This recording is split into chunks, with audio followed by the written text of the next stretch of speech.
Hello, this is your host Todd Lewis of the Praise of Folly podcast. Today I'm joined again by Terminal Philosophy to discuss our sixth installment of the History of Warfare series. Here we take a turn away from West Asia and Europe to the Near East, or to the China, to the Sun Tzu and the Art of War. Sun Tzu's Art of War is the first known written account of strategy and tactics in warfare, and it's told mostly through a series of vignettes. And the place I think to start is what were the conditions in China at the time Sun Tzu writes this. So this is sometime in the 6th century BC, which, if we look at China's history right now, this is in a period of fission, which lasts from around, I think it was like 771 BC when the Xiongnu sacked the Zhou capital, which led to the decline, this 500-year period of decline of the Zhou dynasty, where power devolved to local dukes and lords. And that 500-year period is divided into two categories: the spring and autumn period, which predominates with the beginning of many schools of philosophical thought, like Confucius and the Lao Tzu and Sun Tzu, The Art of War. And that tends to be predominated around a kind of aristocratic gentility of chariot warriors, the use of bronze weapons, and again, chariots. So not to repeat an earlier episode about chariot warfare, but much of what we said there would hold true in China at this time.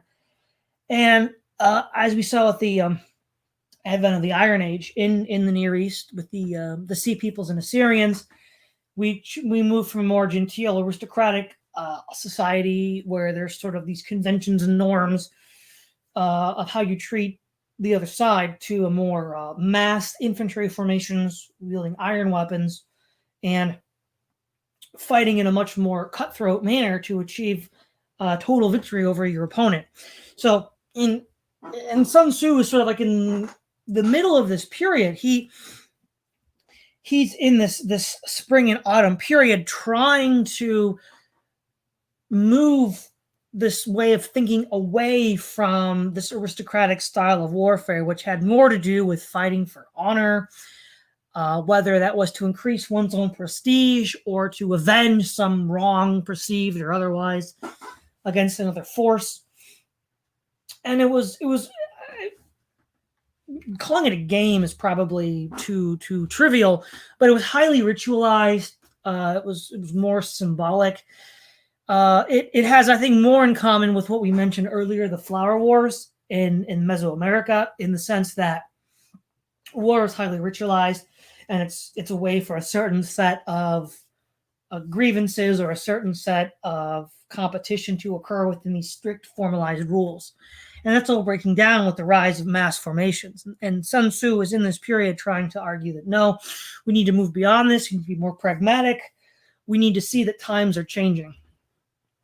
And the other thing with this as well is that this is one of the first times that a military theorist is considered a master or a great sage in the line of, the mythological emperors of the Shi dynasty or even earlier, and especially people like Confucius and Lao Tzu.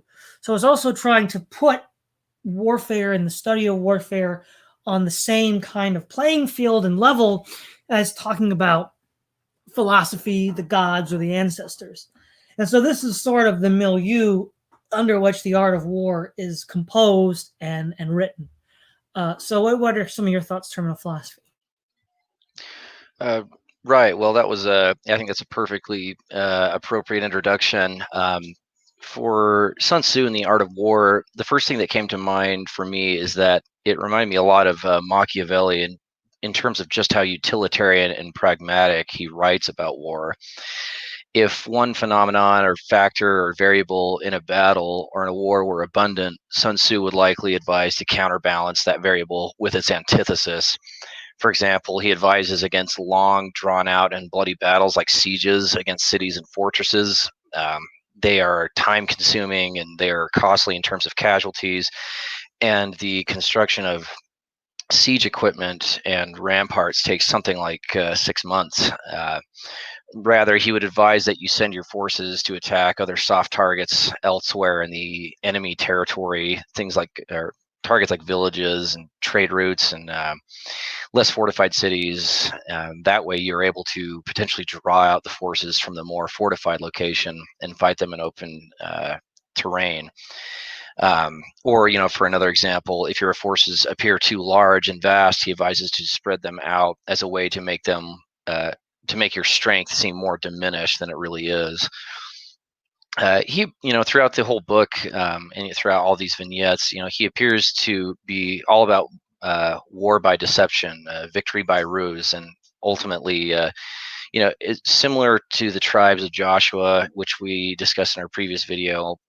Use every tool available to your faction, even if that tool is a non-combatant or a marriage between two individuals from different factions, especially the use of spies, reconnaissance, espionage, and so on.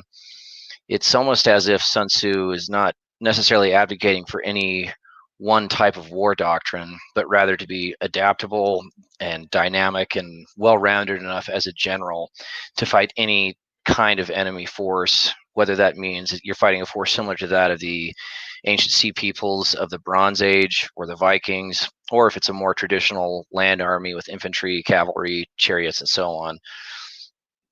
One thing that really does come out from the Art of War is that there's a presence of a low regard for the average person and infantryman in the era of the Art of War, from the spring and autumn period that we're discussing here. Throughout the book, he constantly puts the average soldier firmly in the category of expendable or disposable.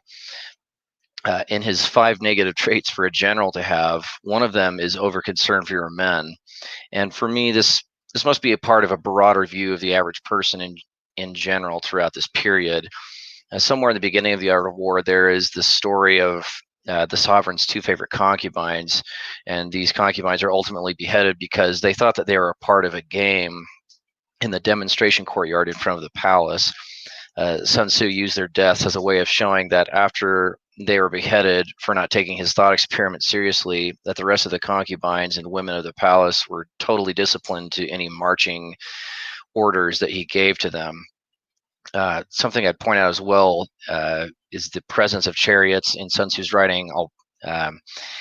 In this broader series of the history of warfare, I think it's just quickly to point out that the chariot not only went as far south and west towards places like Persia and the Eastern Mediterranean, it also went as far east as modern-day Manchuria. And this would support the old thesis that the chariot's origins are likely somewhere in the steppe, and specifically in the northern European plain, close to the Caspian Sea.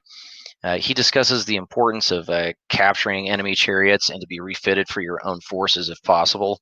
That way it sends sort of the psychological message to the opposing force that you're competent enough to fight them and capture one of their more fearsome assets.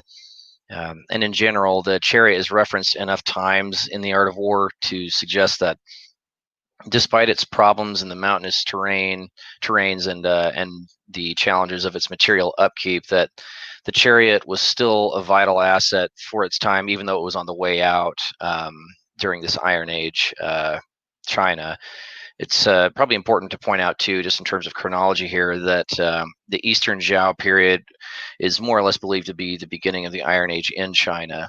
And so this was really characterized by advancements in agriculture, and population growth, and warring states. Really, and I'm sure we'll get into this in detail further on in the episode, but the Art of War might be the first written account of how fighting men perceive the sovereign or non-fighting faction leaders and the bureaucracy that surrounds the sovereign, the type of thing where, the elites of Washington don't understand the life and challenges of the average fighting man in the trenches of Europe or Vietnam and that sort of thing. All throughout the Art of War, he curates a military culture that more or less looks down upon the bureaucracy and big politics that surround the sovereign. He advises, while it is important for the sovereign to give these broader orders in terms of a campaign, it's the job of the general to decide what troops go where and why. And he even suggests that you go against the sovereign when the situation calls for it. But yeah, those are sort of my initial thoughts. Yeah, one of the common phrases from the art of war that is often brought up and I find is very applicable in a sort of any sort of competitive endeavor, uh, independent of warfare, such as like debates or competitions in the business world. It's from book three. Hence the saying, "If you know the enemy and know yourself, you need not fear the result of 100 battles.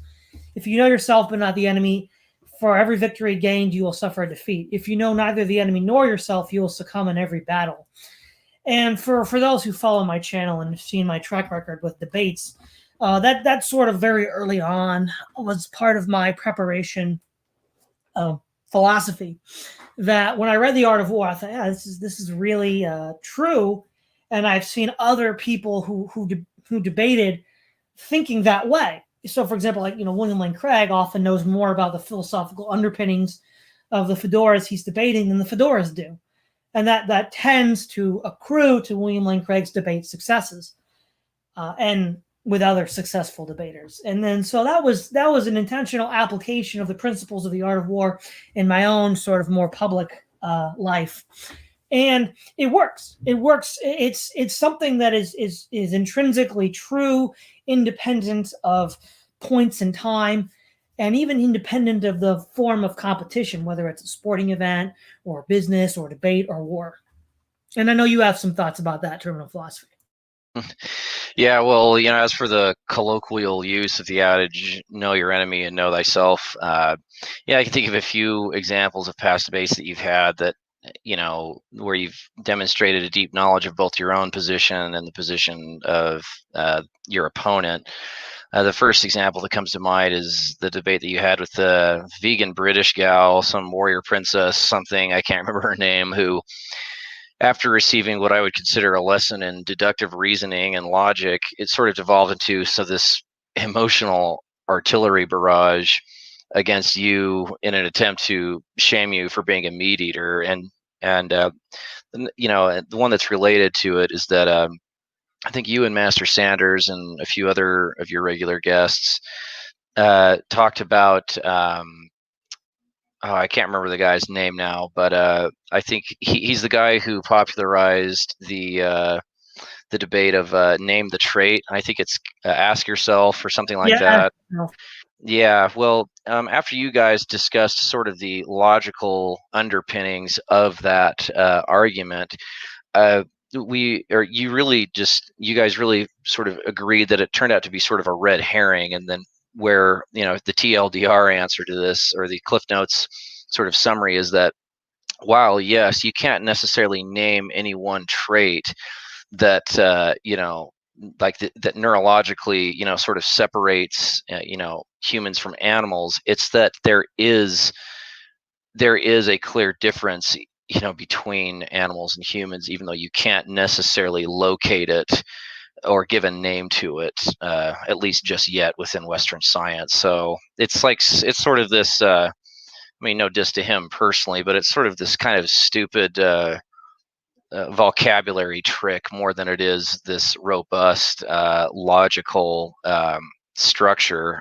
That's just from my own limited understanding of philosophical logic. But yeah, and you had another discussion too with I think an ANCOM guy who it wasn't necessarily emotional, but at least on his part or anyone's part. But you really did have a good understanding and framework of where communism comes from, the historical materialism, how Hegel's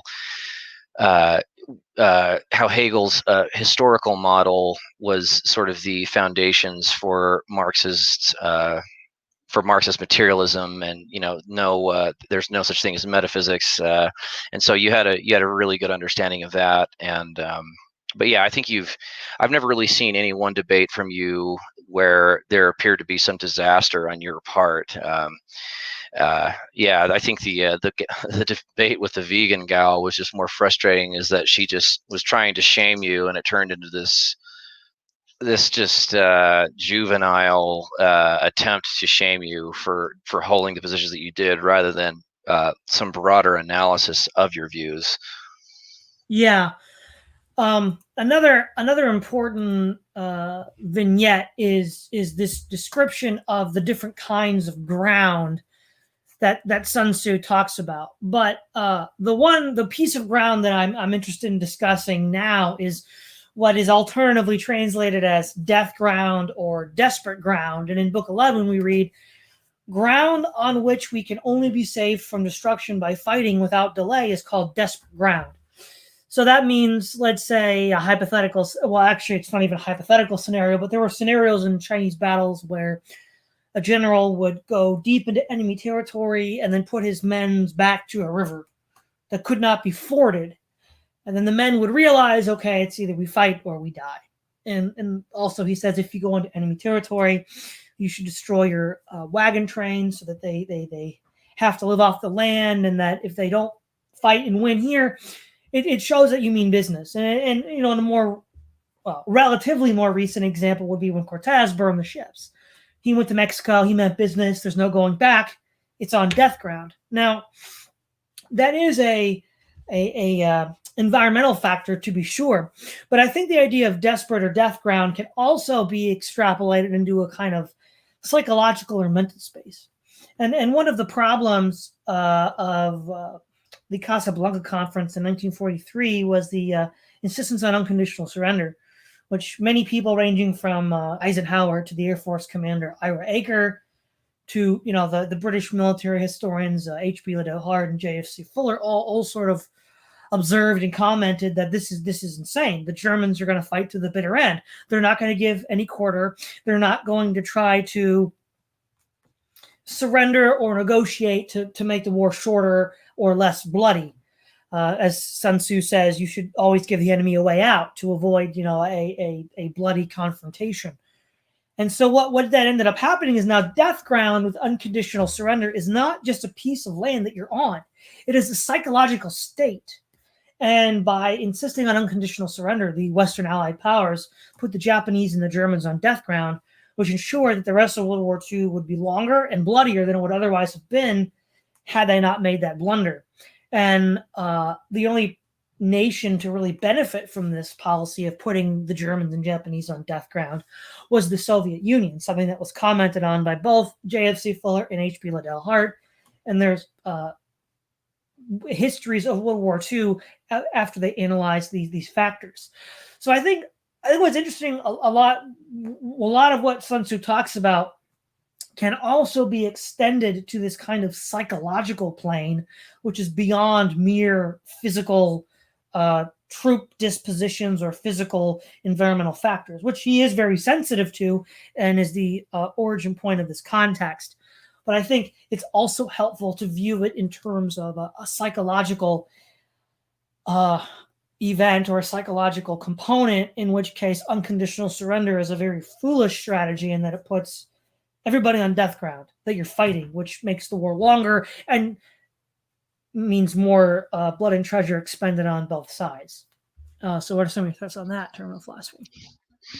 Right. Well, from Casablanca on in World War II, this is one of the biggest elephants in the room in terms of just the history of World War II in general that rarely gets discussed. I think there's a lot of things to blame for that. I think a lot of it is, the entertainment industry with productions like, Fury and Band of Brothers and all these kinds of things are developed in the West and not really from the perspective of the descendants of Axis war veterans. We just get this, the Napoleonic adage that history is written by the victors is especially true for the 20th and 21st centuries. This concept of death ground is not just a physical phenomenon, but it's also a psychological phenomenon. And if you were to extend sort of that understanding to the art of war in general, well, it would appear that it's sort of, not only is it like a tactical and strategic manual for future generals and future wars, but it's also kind of a treatise on the potential psychologies of war in general and what certain tactics due to the psychology of the average man, to the boots on the ground. I mean, it's absolutely right that the Germans, even though like after the Battle of the Bulge in the spring of 1945, they had no real strategic initiative. I mean, they still had. I mean, despite the loss of the army at the Ruhr Pocket, you had all sorts of battles in northwestern and southwestern Germany that were incredibly bloody. That the channel Mark Felton Productions does detail.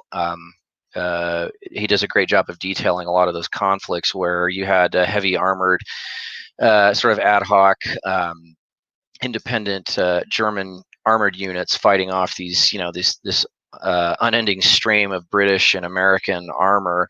But for the first initial stages of those smaller conflicts, they ended up, those were still quite bloody. And even the Soviet approaches to the Silo Heights, as well as the Silo Heights themselves, were very bloody before Zhukov sent these two large pincers to the north and the south of Berlin. I mean, all up until the end of the war, it was just extremely bloody. And I think after the first 2 or 3 days of fighting, after Berlin was surrounded, I think like something close to like 70 to 80,000 Soviets died, and that wasn't even considering the wounded in that at that point. But I mean, we were the Allies.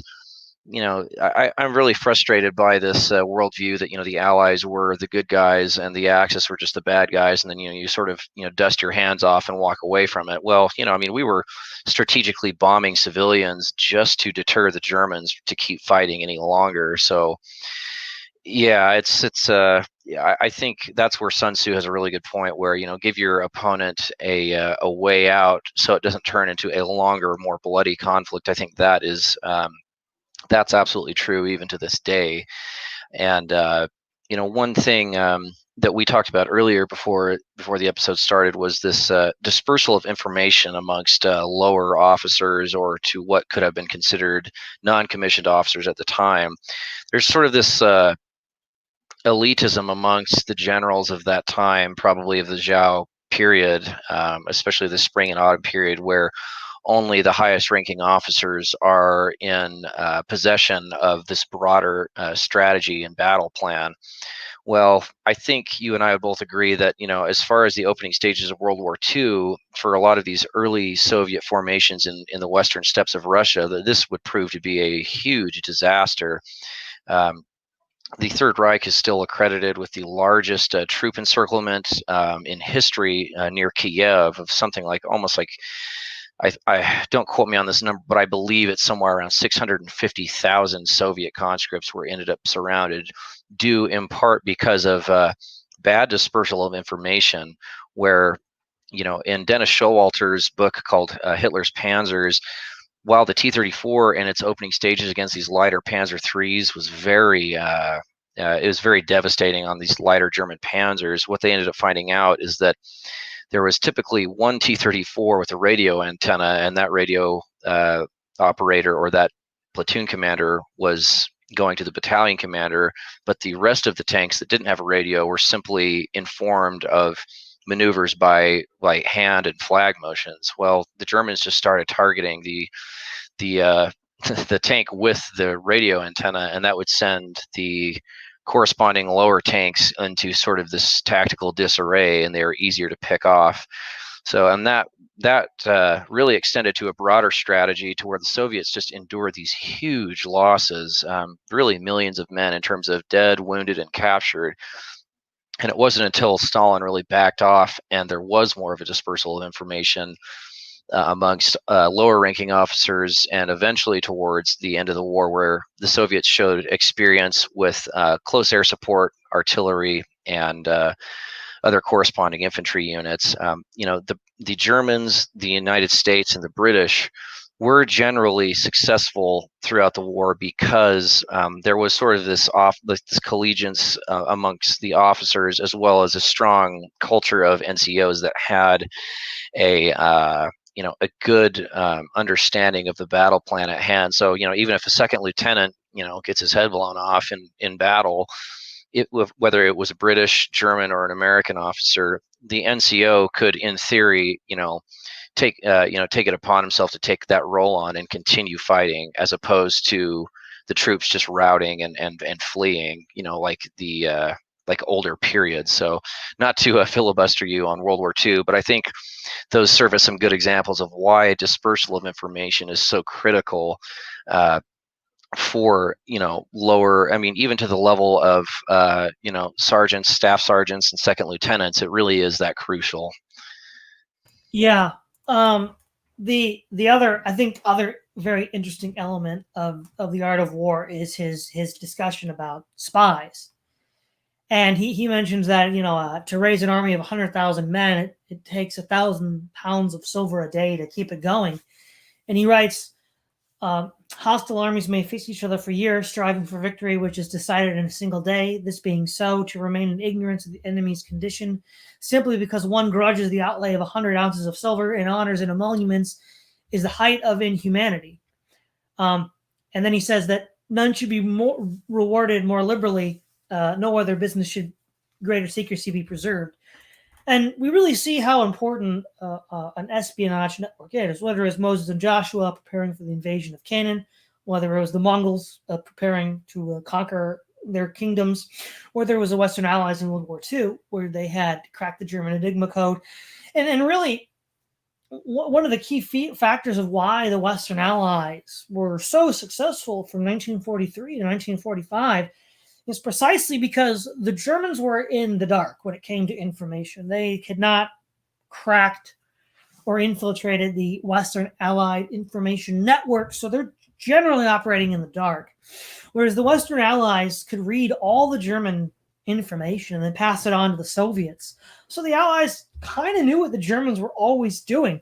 And what actually is probably more incredible is, despite that they were operating under such a disadvantage in this information space, they performed as well as they did.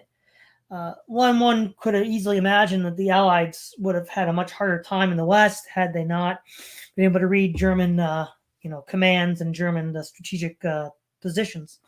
So this importance of information, and this sort of ties into know the enemy and know yourself, because how exactly are you supposed to gain information on the enemy?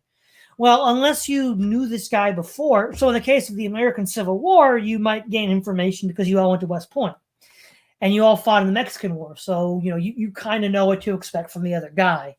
But most conflicts aren't civil conflicts, so that kind of information isn't always going to be available. Maybe you're a Western observer like Wiedemeyer, but he didn't really do a lot of fighting in Europe, where he had gone to the German Kriegsacademy, so that kind of knowledge wasn't directly relevant to his work in the Pacific. Well, it's spies. That's how you gain the information on the enemy to then be able to achieve victory. And with spies, it's sort of efficient, right? It's maximum results for minimal effort. And he doesn't really get into assassination as much, though I think that would be related to his whole espionage angle. And all espionage and assassination and all that stuff, all that cloak and dagger stuff, is generally got this, pall on it, that it's somehow bad or dirty or nefarious. You have to wonder, though, is it really? I mean, if you're gonna have wars that kill millions, hundreds of thousands, or millions of people, and bleed out treasure like a hemorrhage, a few precision strikes by assassins or use of spies to disable the enemy, which seem to be more humane. As Sun Tzu argues, it's more humane because you're saving lives and money to achieve the objective. And so I think because it operates in the shadows and you don't really see what's going on, people are a little more afraid or concerned of what they don't see. And so even though they can see these large battles that kill millions of people, they're quote unquote more transparent. So I guess people are less up in arms about that, maybe. But I think he's absolutely correct on the importance of espionage. And many of the most successful war fighters, whether it's Moses and Joshua, the Mongols, or the Western Allies in World War II, all demonstrate this profound control of information, denying it to the enemy and keeping it for themselves. What are some of your thoughts, terminal philosophy? Right. Well, that's a huge spying and espionage, of course, becomes one of the more unique aspects of the art of war. I think I wrote this down, but I can't remember which book it's from within the art of war. But we read the end and aim of spying in all its 5 varieties is knowledge of the enemy, and this knowledge can only be derived in the first instance from the converted spy. Hence, it is essential that the converted spy be treated with the utmost liberality. Now, within the art of war, as mentioned, there's 5 varieties of spies. Having local spies means employing the services of the inhabitants of a district. Then there's inward spies, making use of officials of the enemy. And then having converted spies, getting hold of the enemy spies and using them for your own purposes. And doomed spies, doing certain things openly for purposes of deception and allowing your own spies to know of them and report them to the enemy. And then lastly, there's surviving spies, those who bring back news from the enemy's camp. So you have, just as you mentioned, if it's possible to send spies into enemy territory and for them to either retrieve certain amounts of critical information to end the war more quickly and more efficiently. And again, what I mentioned earlier is this war by deception rather than just going things sort of run of the mill war, like sort of like a more conventional war, like where you have a series of successful battles and you win. Well, if you can win things early by either cutting the snake's head off or going about things in this sort of non-combative plane through espionage, well, then he's a huge advocate for that. So again, this probably is the first written account of how the use of spies can be a quicker way to ending a war, and also being more humane about it rather than costing the lives of tens of thousands of men. You can win wars in other ways rather than just a series of battles. Yeah, your comparison with World War II is totally dead on too. With the cracking of the German Enigma, I mean, one example that I could first think of is the Battle of Kursk, where the British were giving the Soviets information that the Germans were going to have this big counteroffensive at Kursk with 2 large armored and infantry pincers from the north and south. And so what that allowed for is the Soviets to have enough time to prepare defensive networks, like sort of elaborate minefield patterns, anti-tank traps, anti-tank trenches, as well as creating firing alleys for certain calibers of anti-tank guns, as well as a premeditated, pre-dialed in artillery barrages. Now, even though these defensive networks were set up, the Germans were still able to pierce fairly deep into those. And before Hitler gave the order to retreat, Manstein wanted to continue these pincers and to start to dig through a lot of the Soviet reserves, which he argued until his post-war autobiography that were he given the opportunity to start digging through some of these reserves, Manstein was expecting some sort of a victory out of that. But again, as the results, this is kind of interesting because as the result of this espionage and spying, that actually didn't really make it less bloody. It made it more bloody, but at least it allowed the Soviets to prepare for something, whereas they were used to just throwing men into battle. I wouldn't say necessarily in an organized way. I think the portrayal of Soviet infantrymen from Enemy at the Gates, the movie Enemy at the Gates,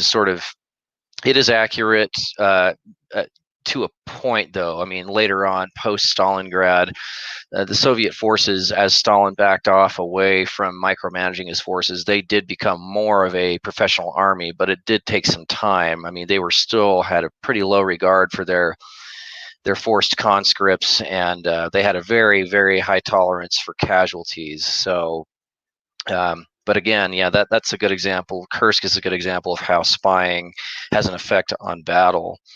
Yeah, and it is interesting.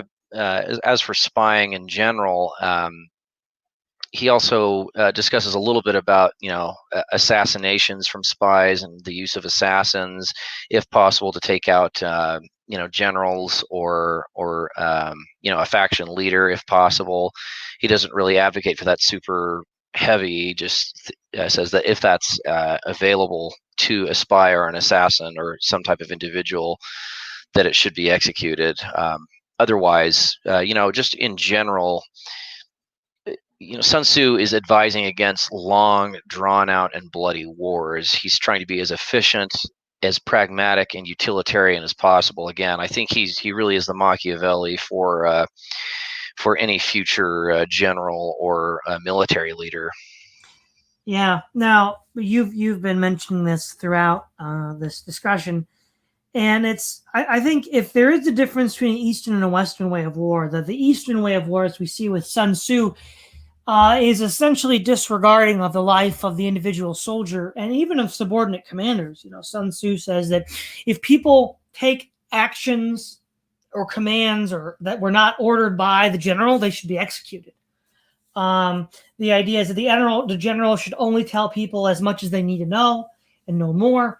And so it creates this very hierarchical top-down power structure, which, as you already mentioned on the Eastern Front, hampered the Soviets terribly. It also hampered the British in the American Revolution, because the American snipers would just eliminate their officers, and a lot of these dragoon soldiers that were just essentially kidnapped didn't know what to do, and they just kind of mill around, even though they were professional soldiers and probably better than the Americans man for man.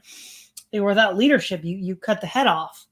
And the other thing is, if you look at the Greeks, the Romans, and then in more modern times the British, Americans, and Germans, if you assume ceteris paribus, equal military performance on both sides, that side which is more flexible in its command structure, which can operate in the face of adversity if someone is killed,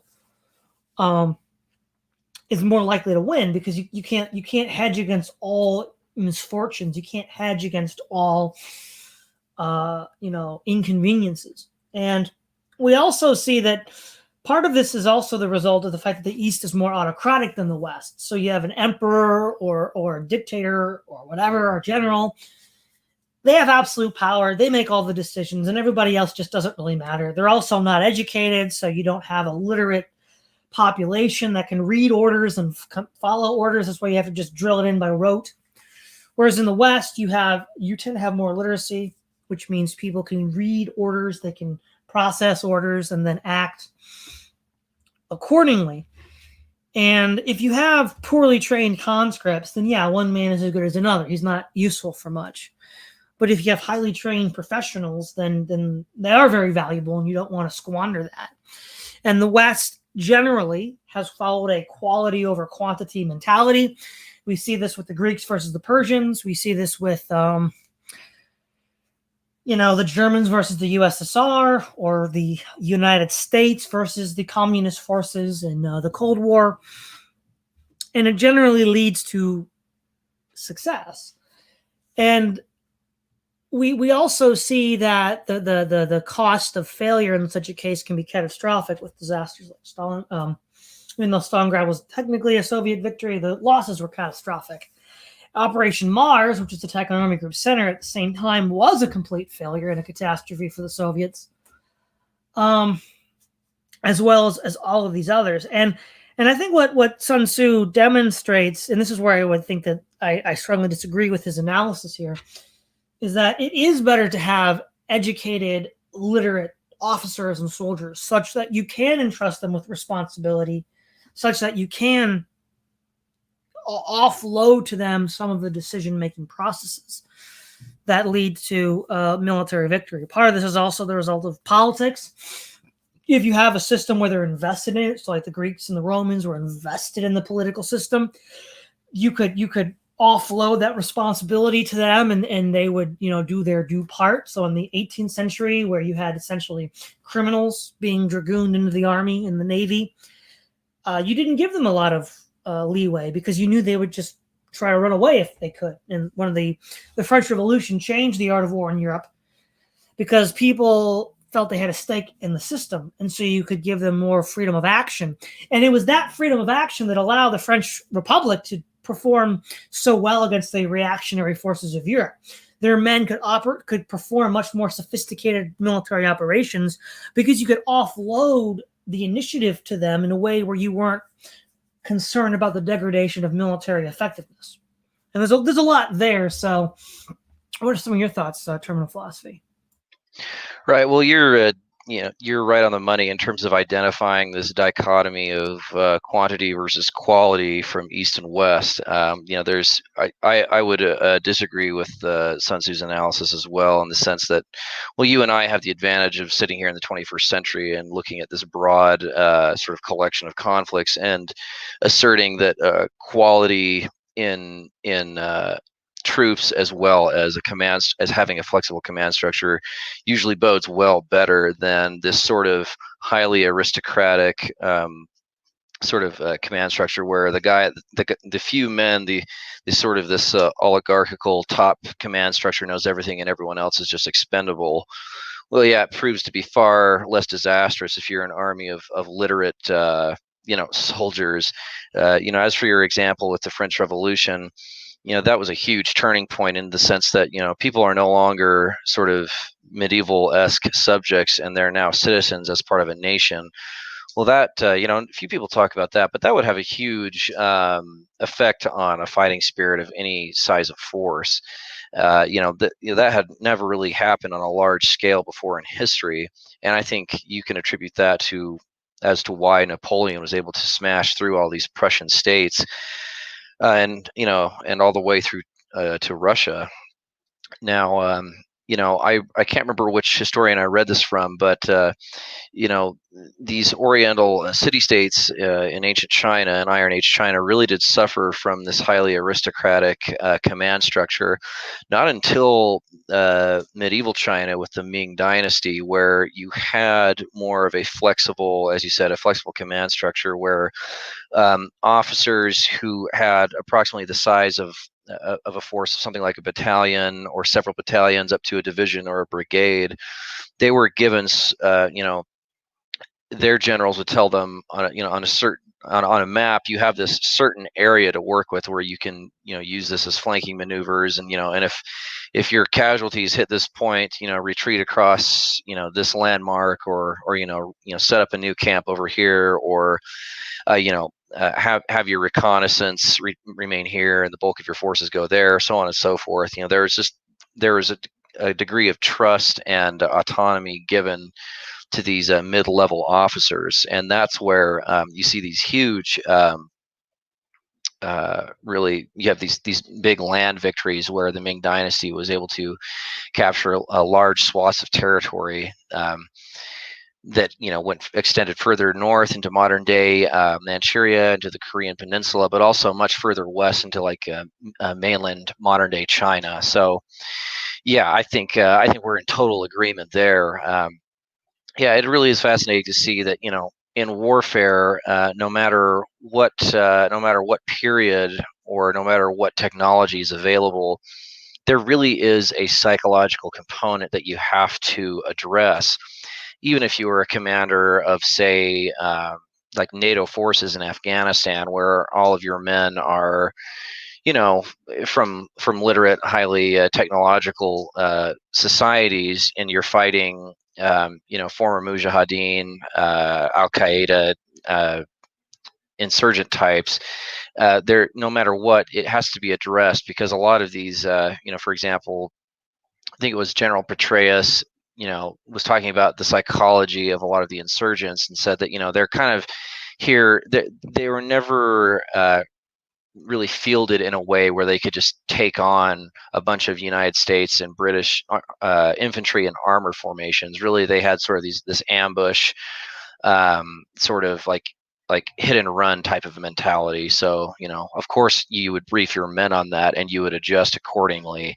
Or vice versa. If you were in command of insurgents, you would figure out the best ways of how you use terrain, and just this limited, acute sort of moments of attack, or using ambush tactics or IEDs. You'd have to that all has psychological implications, and really, you can point back to Sun Tzu as addressing the psychologies of war. But yeah, I'm in total agreement with you as for quality versus quantity in troops. We have enough examples to go back to, especially in the Vietnam conflict. Even though General Westmoreland he does get a lot of the blame for the way in which the Vietnam conflict was sort of characterized.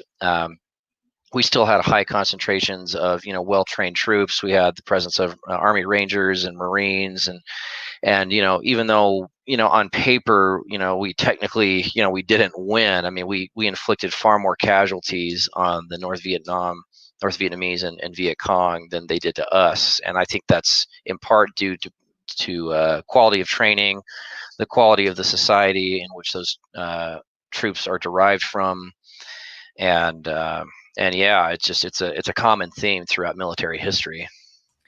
Yeah, I think one of the reasons why the art of war is so enduring is because a couple of reasons. One, competition, whether it's military competition, sporting events, debates, or business, all operates along essentially the same kind of principles. So there's a universal applicability to strategies of competition already. It's just there are subtle differences between these different forms of competition, but the sort of like underlying metaphysical spirit is the same. And we also see that men don't change. Mankind is still the same over 4,000 years of recorded human history. The same passions and desires and motivations hold just as true today as they held in the Bronze Age.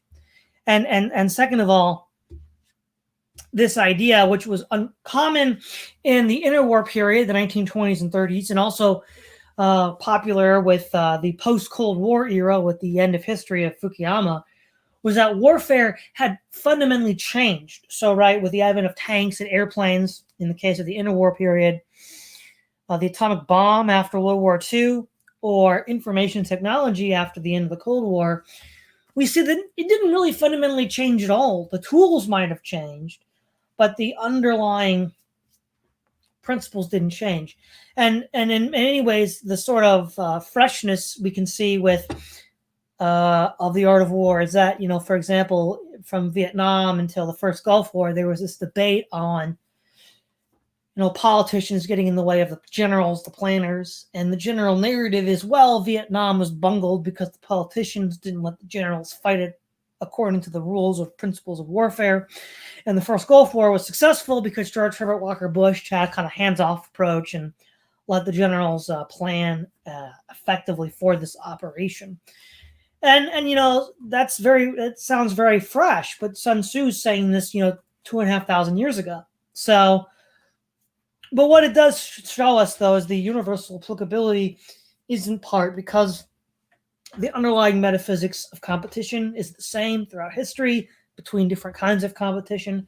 So for example, he says if a general is prone to outbursts of anger or wounded pride, provoke him.